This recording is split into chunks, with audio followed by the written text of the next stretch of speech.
What's going on, guys? Welcome back to the channel. I thought I would give you a recap of the Congregation Show 2024. This is an amazing show, happens in Charlotte, North Carolina at Camp North End. Really cool place, as you can see. So there's all kind of stuff going on. There's vendors, there's food, there's a bunch of outdoor seating. Camp North End in itself is a really cool place. So if you come to the show, make some time to get out and explore the whole area because it's massive with a lot of things to do. So there's also an outdoor vintage clothing setup that's massive, as you can tell from this video. Like, there are tons and tons of vendors, some really cool old vintage shirts, pants, stuff like that. Walking into the show, this is what you're gonna see. And one of the things that I really like about this show is how spaced out it is. So if you want to take a knee, get down and check out one of these bikes, you have plenty of room to do so. So it's mostly bikes and cars around the center, with some vendors around the outside of the building, or the inside but outer perimeter of the building. All kinds of different stuff for sale, parts, art, just whatever you could imagine. And then this is kind of like your typical Congregation Show bike. So Congregation Show brings out a lot of choppers. This is kind of their bread and butter, and they do have some diversity, as you can see. Prism Supply does an amazing job kind of curating the bikes that are in this show. As I said, there's a lot of choppers, but there's also diversity within that. Even if you're not a chopper guy, there's still some amazing bikes to check out. These are the kind of bikes that you got to spend a lot of time with and sit there and look and dissect, and you'll start to find these little Easter eggs. This was just a random collection of bikes that I'm featuring in the video. A lot of these obviously are my favorite. Like this knuckle right here is an absolute work of art. I love everything about that motorcycle, but the video would have been too long to try to feature them all. So sorry if you're watching this, you had a bike there and it didn't make it into the video.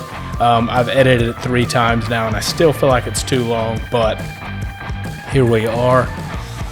I'm not going to talk through the whole thing, guys, I promise. I'm just kind of trying to get you guys up to speed, like this freaking turbo bike here with this gnarly old vintage Tiger paint job. I can really appreciate this bike, but all I could think of while I was looking at it was how hard is it to keep this thing running on a day-to-day basis. Shout out to Taylor at Cardo Communications. They had some pinstripers here, and apparently this is not just like one company. This is a bunch of pinstripers that just all kind of joined forces. So you could go get stuff pinstriped. There's also a little tattoo booth that I don't feature in this video, but you can come get some flash for the show to kind of commemorate your visit to Congregation Show.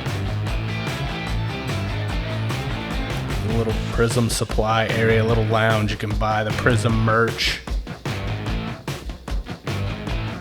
This is the Harley Davidson area, and yes, these are new bikes, and a lot of you watching this Prism Supply may not be interested in that, but these are amazing as well. So this bike actually belongs to James Root from Slipknot, built by Motor Witch. This is probably one of my favorite bikes. I've seen it many times. Harley Davidson take this to all the big shows, and rightfully so. Everything about this bike is just me. If you give me a lowrider ST, that's what I'm building.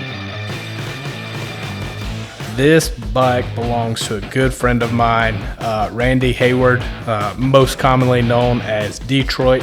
I did a video with him specifically, just talking to him, so check that out if you're interested. Randy's into the old stuff, so he put a lot of his vintage touches on this bike, and there's a ton of Easter eggs on this one as well.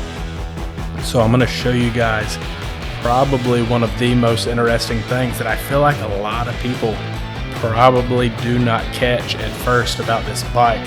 So you see you've got a shifter here on the tank, which is how the old bikes did it. And you'll notice his clutch is completely cut off and missing. So how is all that working? Well, you'll see his stock shifter for the bike is now his clutch. So that's your shifter right there that I just showed, and that's your clutch. He's tied the clutch cable into his shifter, so now he has a foot clutch and a tank shift on a 2024 Street Glide, which is rad. This belongs to Mark, aka Rusty Butcher. Super solid dude, and I was really pumped that Harley is working with guys like him. In my opinion, those are the kind of people they need to be working with. A little less focus on celebrities and a little more focus on true bike builders that actually help them sell bikes. This is a really clean Pan America by Oliver Jones. I've seen this bike at a few shows as well. Like I said, Harley does a great job at like curating a lot of diversity in these bikes that they take to the shows. And in my opinion, every bike they brought was worthy of being there, is worthy of getting transported to all these big shows. I saw all these same bikes out in Sturgis and several other places. This builder I wasn't familiar with until I saw his YouTube video building this breakout, which is wild. Josh Allison. I can't remember the name of the video, but I'm sure if you search it on YouTube, you'll find it. Watching him build this thing was incredible. So hats off to him, because this is just next level stuff on a brand new bike. There's always these vans. I love these vans. I'm going to feature another one a little bit later in the video. Those lifted like camper vans, super cool. So this is, I go to the show every year regardless. But this year, Buel Motorcycles allowed me to take the all-new Super Cruiser up there to show it to some people, let them see it in person, check it out. I was letting people sit on it if I was over there while people were there. I encouraged them to sit on it, check it out. This guy told me he was, I believe he said 6'3". And I thought that was important because I know there's a lot of taller guys asking, you know, that haven't seen it in person, well, how would I fit? Well, now you kind of get a good idea of what that would look like. I'm 5'11", it fits me like a glove, so I was happy to see that the taller guy, he said he might go a little taller on the risers, but he really liked the fit of the bike. Overall, this bike got a lot of really good feedback. At least to my face. I don't know what was being said when I wasn't around. Felt kind of weird bringing it, to be honest, just because you see the kind of bikes that are there. They're all built. I had nothing to do with the Buel other than be fortunate enough to be able to spend some time with it, but I'm glad Prism let that bike in.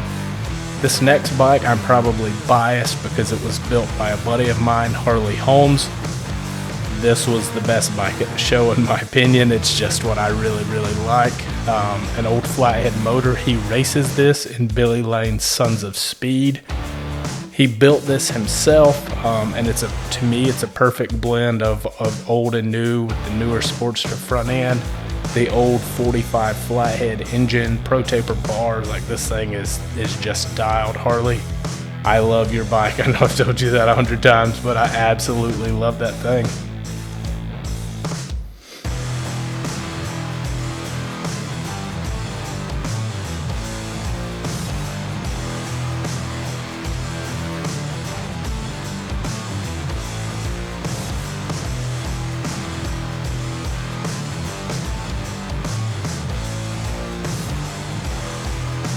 When I said there's some diversity in the choppers, now you kind of see what I mean. This thing just does it for me. The KC lights, the knobby tires.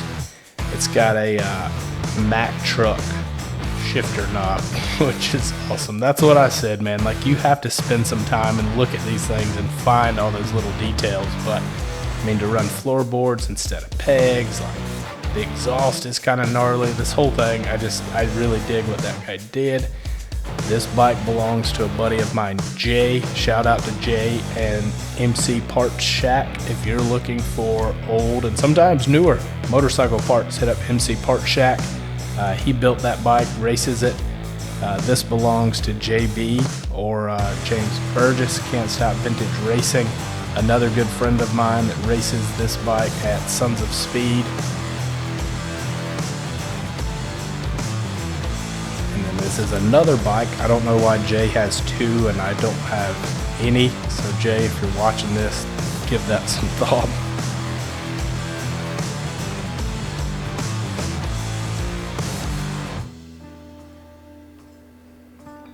Another bike that I really dig is this little scrambler setup. I dig the carbon, I dig that number plate, I dig the handguards. I dig everything about this bike. Looks like it would be a lot of fun to rip around on. So if you happen to see this, good sir, and you want to let me ride that Jared Morris, be sure and hit me up. I'd love to take that thing for a spin. This was a super clean little chopper. I feel like if I ever did a chopper, this is more my style. A little bit lower bars, no giant sissy bar for me, but I do like the dimensions. I like the tire size of this bike, the tiny little headlight. It's kind of more my style than some of the others.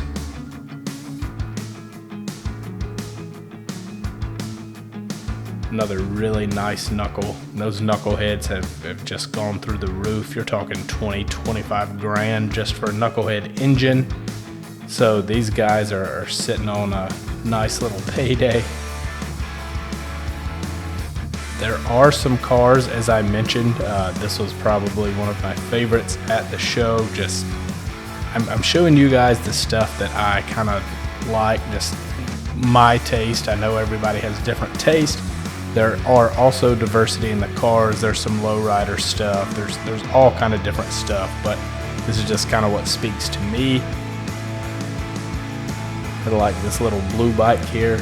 Typically not a flame guy, but I feel like it works on the older chopper stuff or the newer stuff if your name is Rusty Butcher.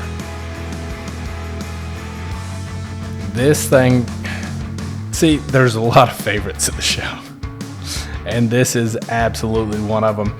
This Mad Max looking style build, single-sided swing arm, which is gnarly, kind of apocalypse looking bike. Again, this thing looks amazing to ride. A lot of fabrication went into this bike that a lot of people probably won't notice.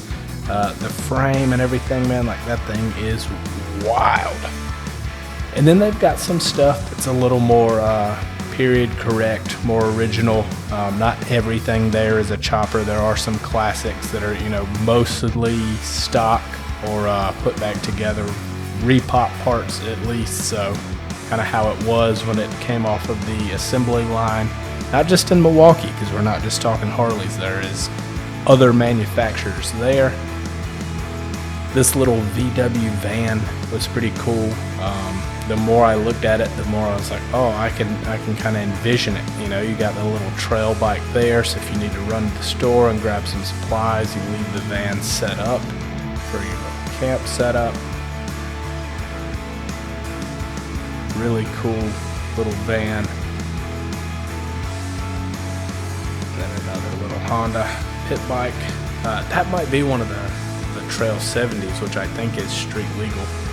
This van has been there the last few years I've gone, and it's absolutely epic.